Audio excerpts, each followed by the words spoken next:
अस्सलाम वालेकुम नाजरीन, उम्मीद है आप सब खैरियत से होंगे। आज मैं आपके साथ लबे शीरी की रेसिपी शेयर कर रही हूँ। इस ईद के मौके पर आप इस रेसिपी को ज़रूर ट्राई कीजिएगा। बहुत ही मज़ेदार सी रेसिपी है।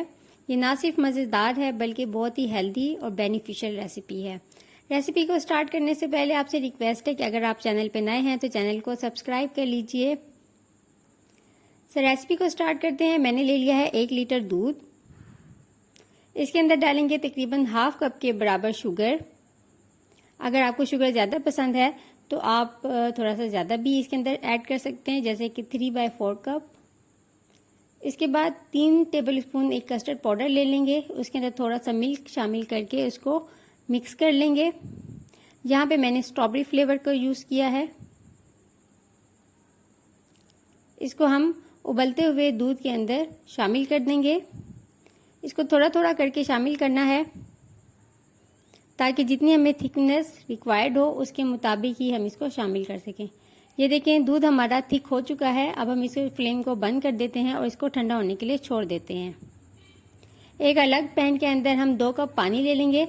जैसे ही पानी के अंदर बॉयल आ जाए तो उसके अंदर हम 1 पैकेट जेली का डाल देंगे।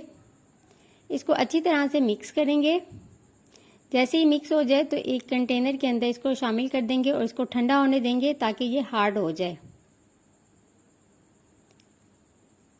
दोबारा एक पॉट के अंदर 1 गिलास पानी लेंगे। इसके अंदर कलर्ड जो सेवइयां होती हैं वो इसके अंदर शामिल कर देंगे। तकरीबन 5 से 10 मिनट के अंदर ये बेहतरीन सी नरम हो जाती हैं, यानी कुक हो जाती हैं। जैसे ही ये कुक हो जाएं तो इन्हें स्ट्रेनर से इसका पानी रिमूव कर दें और इन्हें एक साइड पे रख दें ठंडा होने के लिए।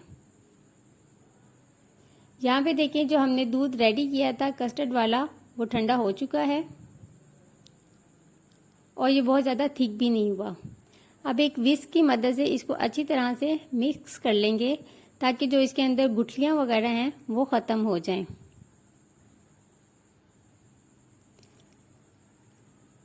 अब एक बाउल लेंगे, इसके ऊपर एक स्ट्रेनर रखेंगे और जो हमने कस्टर्ड वाला दूध रेडी किया है वो इसको स्ट्रेन कर लेंगे। स्ट्रेन करने से हमें यह फ़ायदा होगा कि इसके अंदर जो भी लम्स गुठलियाँ वगैरह हैं वो इसके अंदर से रिमूव हो जाएं और जो हमारी लबे शीरी का मिक्सचर है वो बिल्कुल स्मूथ सा हो, यानी उसमें कोई भी हमें लम्स फील ना हो। ये देखिए, ये लम्स मैंने अलग कर लिए हैं। अब हम इसके अंदर शामिल करेंगे हमारी बॉयल की हुई सेवइयां। उसके बाद इसके अंदर शामिल करेंगे फ्रूट्स में एक फ्रेश एप्पल,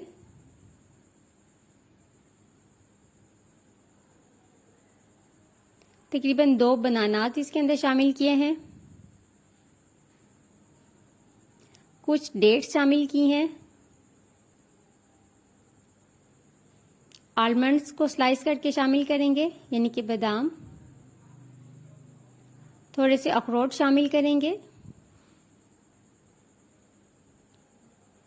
कुछ इसमें किशमिश शामिल करेंगे। यहाँ पे मैंने 2 कलर्स की जेली रेडी की है। इनको नाइफ की मदद से इनके ऊपर कट लगा लेंगे, यानी क्यूब की शक्ल बना लेंगे। इनको भी इसके अंदर शामिल कर देंगे। यहाँ पे जो जेली है वो मैंने मैंगो एंड स्ट्रॉबेरी फ्लेवर में यूज़ की है। इसी तरह आप अपनी मर्ज़ी से कोई भी कलर की जेली इस्तेमाल कर सकते हैं। इसी तरह आप कस्टर्ड भी अपनी मर्ज़ी का जो आपको फ्लेवर पसंद हो वो शामिल कर सकते हैं, जैसे वनीला हो गया या बनाना का फ्लेवर वगैरह। इसके अलावा थोड़ी सी जो नट्स हैं और जेली की मदद से इसको गार्निश कर लें। गार्निश करने के बाद लबी शीरी को आप अच्छी तरह से ठंडा कर लें।